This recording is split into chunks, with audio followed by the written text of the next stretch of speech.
My stepsister stole my fiancé, just as she had stolen everything else I ever cared about throughout my life.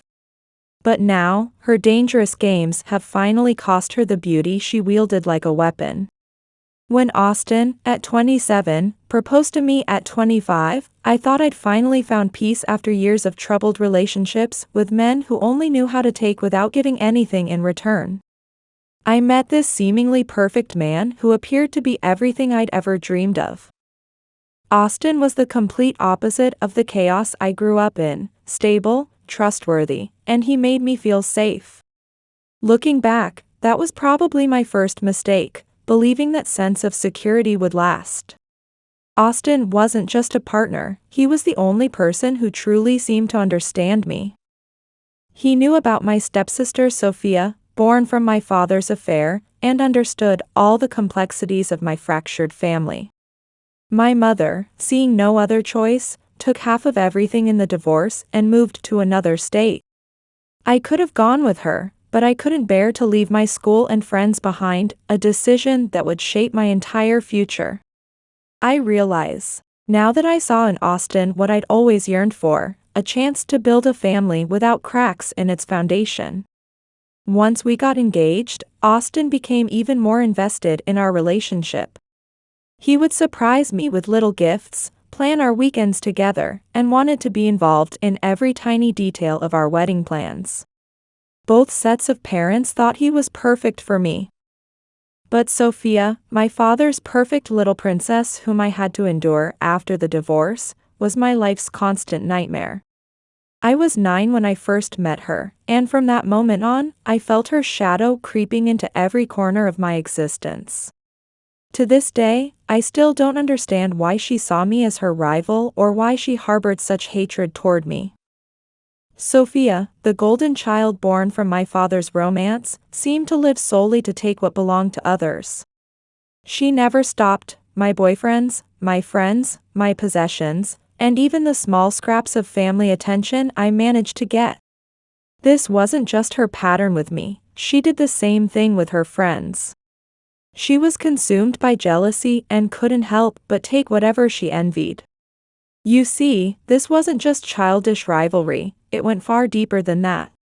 Later, I learned from my aunt that my father had only stayed with my mother because she was pregnant with me. She told me he wasn't ready to settle down yet, and that explained so much. As Sophia grew older, she developed this uncanny ability to charm anyone she wanted. It came as naturally to her as breathing. She was bubbly and outgoing, while I was quiet, the mistake my father felt obligated to keep around. I wasn't fun and outgoing like her, I couldn't just relax and be the life of the party. Sophia worked hard to wrap my father around her finger, and even tried the same with my mother once, though that didn't work out. But everyone else? They were putty in her hands. No matter how small my complaints were, everyone would look at me with disapproval and tell me not to be jealous. The first time Sophia really hurt me was in high school. I didn't go out much then, but there was this boy I liked. He was kind of nerdy, but he was funny and made me feel special. In a moment of weakness, I confided in Sophia about him, thinking she might actually keep my secret. I never imagined she'd be interested in someone like him, not even in my wildest nightmares, but I was wrong. She immediately asked him to the school dance, claiming she was just trying to help me.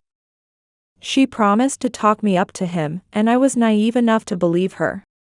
Of course, they started dating, and she didn't just date him, she made sure to parade him in front of me every chance she got. At home, she told our parents they were just friends, but I knew better. I can still see her satisfied smirk when she took him from me, that image burned into my memory like a scar. By my senior year of high school, I'd learned never to trust her again. It was a sad lesson, but I learned to keep quiet. I stopped trying to hide things from her because I knew she'd find a way to destroy them anyway. At my father's house, I was always the one being questioned while Sophia charmed her way through everything. When I finally went to college, I thought I'd escaped her shadow. I started a new life, miles and hours away from all the family drama. Living with my mother and her new family was a joy. She was so happy to have me nearby, and I loved being there. But it wasn't that simple. Half my allowance came from my father, so during breaks, I had to return to his house and split time between parents. I followed the rules and stayed under my father's watchful eye, thinking it wouldn't matter if I stayed invisible. But for the first time, I felt the freedom to make my own decisions and have my own friends without fearing Sophia's influence. That's when I met Austin. He saw through appearances, was honest and genuine, and looked beyond the superficial. I felt immediately that I'd finally found someone I could trust. From the beginning, I knew I needed to keep Sophia away from him. I could practically see her witch's radar activating and the gears turning in her head every time I mentioned his name. She would ask why I didn't bring him around, pretending to be kind, but I wasn't fooled. I kept him as far away from her as possible. For a while, it worked perfectly. We spent 2 wonderful years together before he finally proposed. Right after college graduation, we both had good job opportunities and moved back to my old town. Things were still going well with Austin. I thought we created a happiness that Sophia couldn't touch. She claimed to be happy for us and insisted on helping with the wedding preparations, even offering to show Austin around when I was busy with work. Sophia was already married and used that as an excuse to help me, but her intentions were clearly something else. I ignored it at first. After all, Austin wasn't some naive high school boy, and I'd warned him about Sophia. But that uneasy feeling, every time I saw messages from her or ran into her at my father's house, the knot in my stomach grew tighter. Then that text message arrived. Working late one night, I got a notification from Sophia. It was a picture of Austin laughing with a drink in his hand, with a message saying they were celebrating our engagement at a bar with friends. I should have been invited, but I was too tired to think much about it. Or maybe I just didn't want to see the signs. And one day, everything fell apart. Austin left his phone on the kitchen counter, and when I went to call his office, a message from Sophia popped up, "Coming later?" My chest felt like it was being crushed in a vice. The words on the screen blurred through my tears, each letter feeling like a knife wound. I hadn't trusted her, but I had trusted him, and there in black and white was the proof. My hands were shaking so badly I barely noticed as I picked up the phone to check the messages. What I found hit me like a punch to the gut. The messages went back months, starting innocently enough with suggestions to grab drinks and jokes. But as I kept reading, my skin crawled. While Sophia was manipulating our family chat to make me look paranoid and evil, she was having an affair with him. Austin didn't just accept it, he encouraged her, praised her, and met with her. She sent photos just for fun, and he responded with compliments that were inappropriate at best. When she suggested meeting up, he would text back, "Absolutely coming." The final straw was his message to her, "I'll talk to her soon, I promise." I had been played for a fool. All the signs I'd ignored, everything I'd convinced myself, was just my imagination, had been real. Sophia had been married barely a year, and she was still playing her games. Even with a husband, she was still doing this. Taking slow, deep breaths to keep from screaming, I saved all the messages to my phone. When he came home, I'd already put his phone back on the counter. He rushed to find it, saying he needed to check it since he hadn't had it all day. If I hadn't been so upset, I might have laughed. I pretended nothing was wrong, cooked dinner, laughed at his jokes, and nodded along to his stories about his phoneless day. Every moment felt like another betrayal, but I needed to keep up the perfect act until I had more information. Over the next few days, I hired a private investigator. It was a dramatic move, but this was Sophia we were dealing with. I needed evidence that couldn't be disputed. There was a twisted satisfaction in knowing something they didn't. Within 2 weeks, I had my evidence. Photos, receipts, even the times they met at his apartment. Austin had gone to her place the day after our engagement party, celebrating with my stepsister while leaving me alone at home. I felt shattered into a million pieces. Though Dad was physically closer than Mom, I knew I couldn't turn to him for the support I needed. Instead, I called my stepbrothers on Mom's side and confided in them. We'd always been close, and they were furious when they learned about Austin and Sophia. One even suggested cornering her and beating her up. The result of that would be unpredictable. I'd heard about a woman who attacked her husband's mistress and accidentally killed her. I didn't want to end up in police photos, so I quickly dismissed that idea. Still, they helped me plan my revenge. I'd always thought of myself as a forgiving person. I was peaceful and avoided conflict whenever possible, but at that moment, my anger and pain transformed into something darker. I was going to expose them both as publicly as possible, in front of everyone who had betrayed me. This wasn't just about exposing their betrayal, it was about dismantling years of twisted loyalty directed at me and showing everyone their true faces. First, I approached Sophia playing the professional, saying I wanted her help planning a surprise trip for Austin because she was so good at planning things. It was clearly ironic, but I suggested lunch to discuss ideas. She took the bait, eager for any chance to get closer to Austin. During lunch, I gave the performance of my life, playing the blissfully happy bride-to-be, gushing with fake enthusiasm about Austin and the wedding. Watching Sophia's face, I could see her struggling to maintain her smile. Her false enthusiasm was as painful to watch as my own act. She couldn't even contain her jealousy.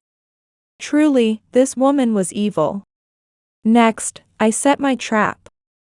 I announced I was planning a special family gathering with everyone, our dad and Sophia's mom, all our siblings, Austin's parents, and Sophia's husband Tom. I didn't know much about their relationship, but I didn't care.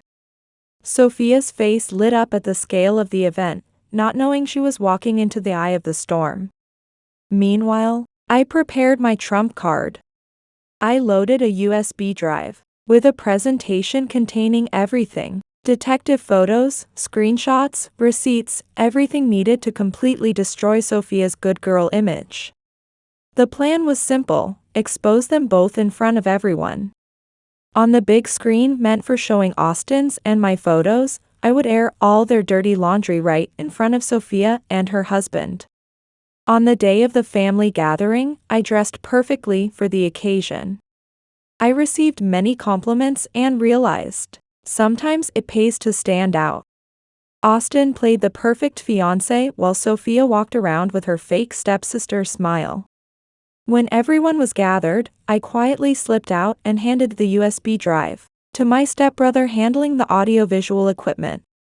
When I returned to the room, all eyes were on me, but mine were fixed on Sophia and Austin. I waited as the room fell completely silent, tension building. Everyone was expecting lovely photos of Austin and me.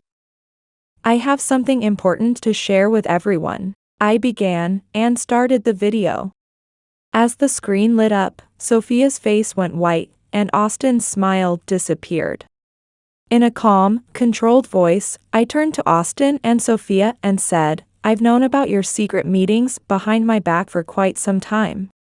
Looking directly at Austin, I added, "The messages, the dates, the nights at the apartment, everything." The room fell into complete silence, and Sophia's mother clutched her chest, gasping.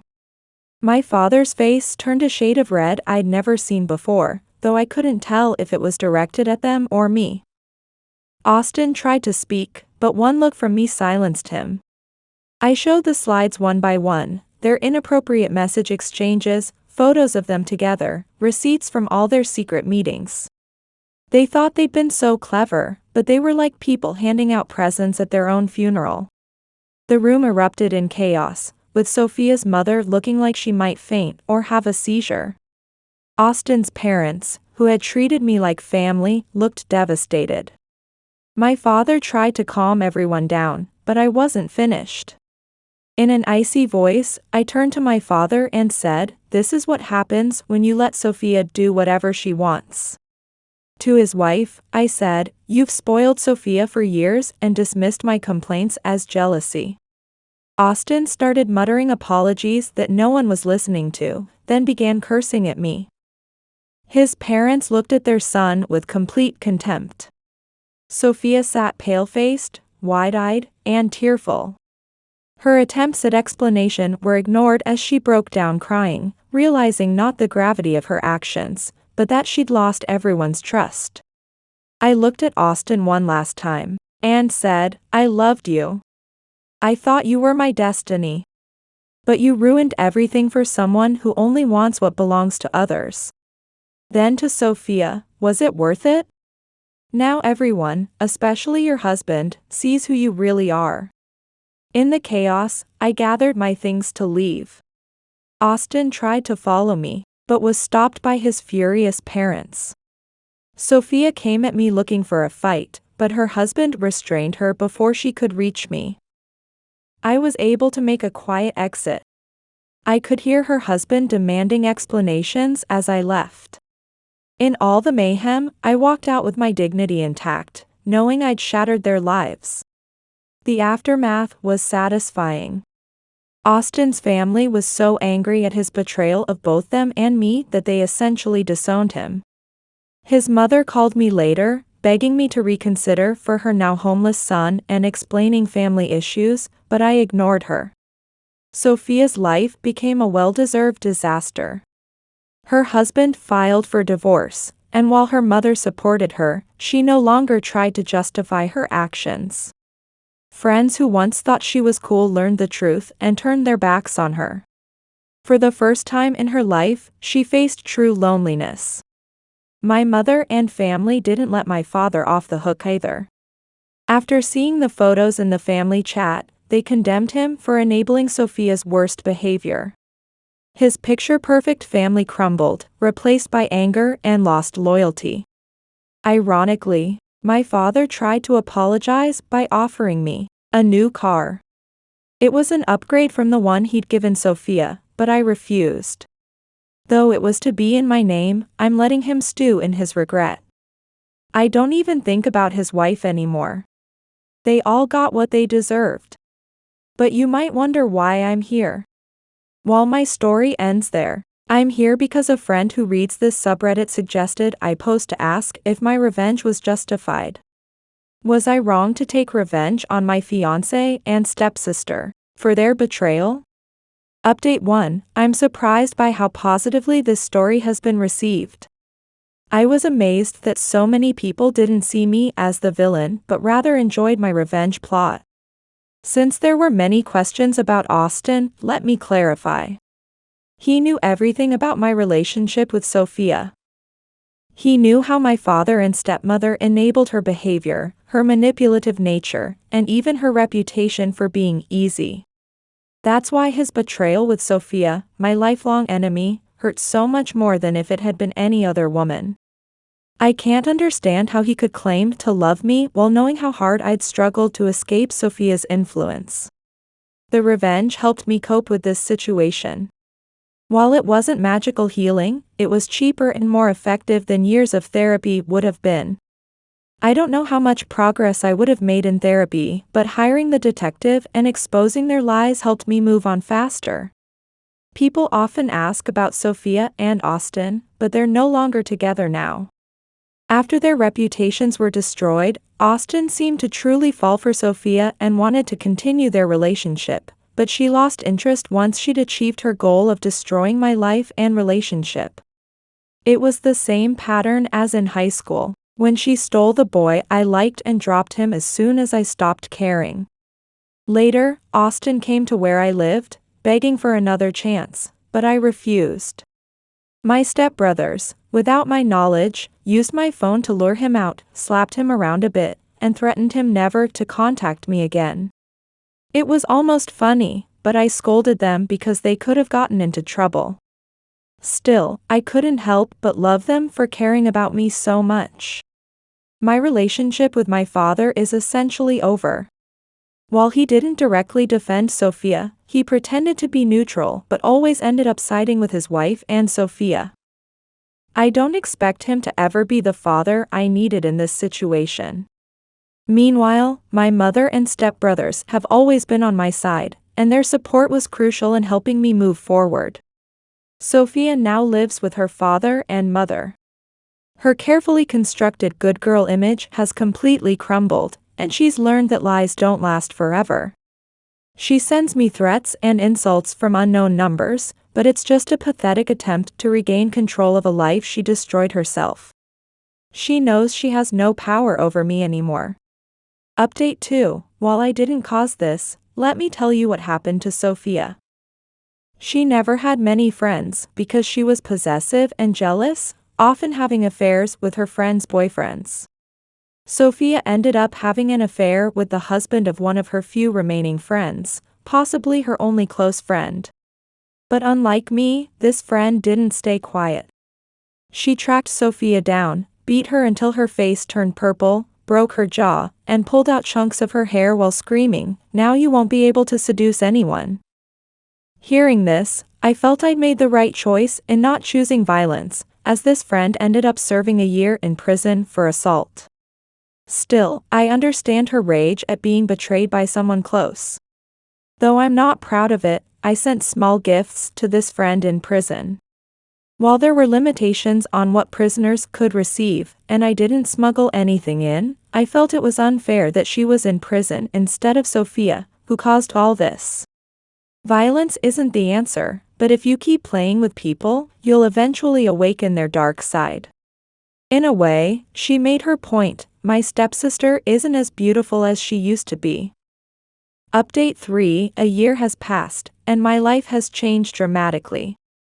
I have a fulfilling job at a marketing company in my mother's hometown. My blossoming friendship with my colleague Rachel has given me a new perspective. She knows her worth and has the strength not to let others push her around. I'm learning a lot from her. Surprisingly, Sophia's daughter reached out to me. She's staying at my father's house and sought my help, afraid of her mother's violent nature. Though I hesitated at first, remembering my own past, I agreed to take her on weekends. Unlike her mother, she's pure and kind. When she talks to me, her eyes shine with hope. As for Austin, I feel nothing anymore. I recently heard rumors that he started fresh in a new city and is getting counseling. Hearing about him doesn't hurt like it used to anymore. Instead, I feel proud of how much I've grown. I maintain a limited relationship with my father. For Sophia's daughter's sake, I keep minimal contact, nothing more and nothing less. He still repeats his apologies, but I don't need them anymore. I've learned that my happiness doesn't depend on anyone else's forgiveness or understanding. My mother fully supports my decisions. "You've become so strong," she tells me proudly.